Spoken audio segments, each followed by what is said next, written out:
క్షేత్రస్థాయిలో అధికారులు ఉదాసీనంగా వ్యవహరించవద్దని డిప్యూటీ సీఎం పవన్ కళ్యాణ్ సూచించారు. క్షేత్రస్థాయి నుంచి పై స్థాయి అధికారి వరకు ఎవరికి వారు సక్రమంగా బాధ్యతలు చేపట్టాలని చెప్పారు. సచివాలయంలో సీఎం చంద్రబాబు అధ్యక్షతన వివిధ శాఖల కార్యదర్శులతో నిర్వహించిన సమీక్ష సమావేశంలో పవన్ పాల్గొని మాట్లాడారు.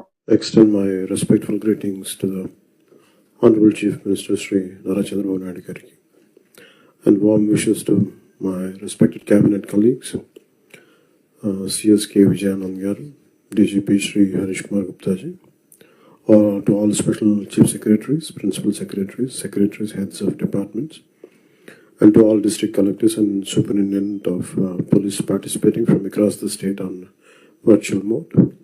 I'm delighted to attend this third conference of ministers and secretaries chaired by Honorable Chief Minister Garu.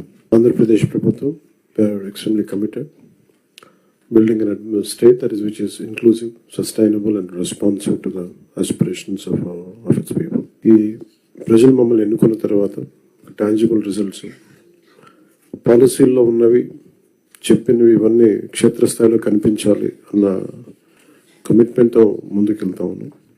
దాంట్లో భాగంగానే ఇవన్నీ ఈ కలెక్టర్స్ కాన్ఫరెన్స్ కానీ అలాగే పల్లి పండుగకి సంబంధించి నా డిపార్ట్మెంట్కి సంబంధించి PRNRDకి సంబంధించి పల్లి పండుగ పోయిన సంవత్సరం 2,500 కోట్లు, పల్లి పండుగ 2.0 కింద 5,700 కోట్లు, అడవి తల్లి బాటుగా 1,005 కోట్లు, special assistance to state for capital investment which is called SASCI 2,123 crores. In total 11,328 కోట్లు శాంక్షన్ చేయబడింది.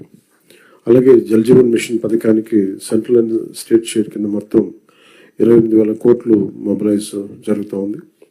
అందులో ఇప్పటికే దాదాపు 10,000 కోట్ల పనులు ప్రారంభమైనవి.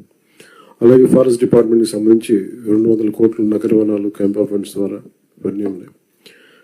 డిస్పైట్ ఉన్న ఆర్థిక పరిమితులన్నింటినీ దాటి గవర్నమెంట్ చాలా ఉన్న తక్కువ రిసోర్సెస్ తోటి కీ డెవలప్మెంట్ ప్రోగ్రామ్స్ని ఇంప్లిమెంట్ చేయడానికి చాలా కట్టుబడి ఉన్నాం. గౌరవ ప్రధానమంత్రి శ్రీ నరేంద్ర మోదీ గారి సహకారం, వారి కమిటెడ్ లీడర్షిప్, అలాగే గౌరవ ముఖ్యమంత్రి నారా చంద్రబాబు నాయుడు గారి అనుభవం, ఈ ప్రోగ్రామ్స్ అన్నీ క్షేత్రస్థాయిలో దీని రిజల్ట్స్ చూడాలని మేము అందరం పనిచేస్తూ ఉన్నాం. మా అందరం కూడా కలిసి పనిచేయాల్సిన అవసరం ఉంది. This effortment and commitment must be clearly understood by the administration. When funds are arranged with such difficulty and responsibility, there can be no excuse for failure in implementation. Every rupee must be translated into visible outcomes on the ground.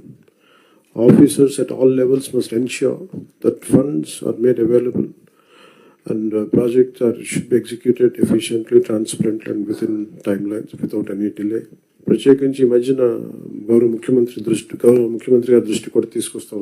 క్షేత్రస్థాయిలో కొంత ఉదాసీనత ఉంది అందరికి. ఆ results మేము గౌరవ ముఖ్యమంత్రి గారు మాకు ఇచ్చినంత టార్గెట్స్గా మేము కిందికి వెళ్తా ఉంటే కొన్ని ఎక్స్క్యూజెస్ కనిపిస్తాను. దయచేసి అవన్నీ లేకుండా చూడండి. ఎందుకంటే మేము 4 గోడల మధ్య కూర్చునే వ్యక్తులు ఎవరు కాదు.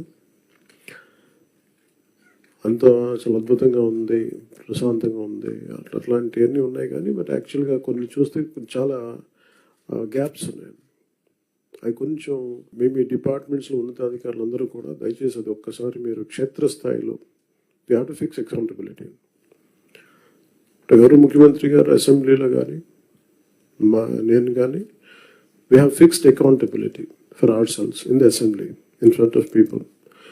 So I request you all, make sure that accountability should be fixed, including the last employee to the topmost official also. Otherwise this would be very difficult to see the tangible results at a grassroots level. Thank you.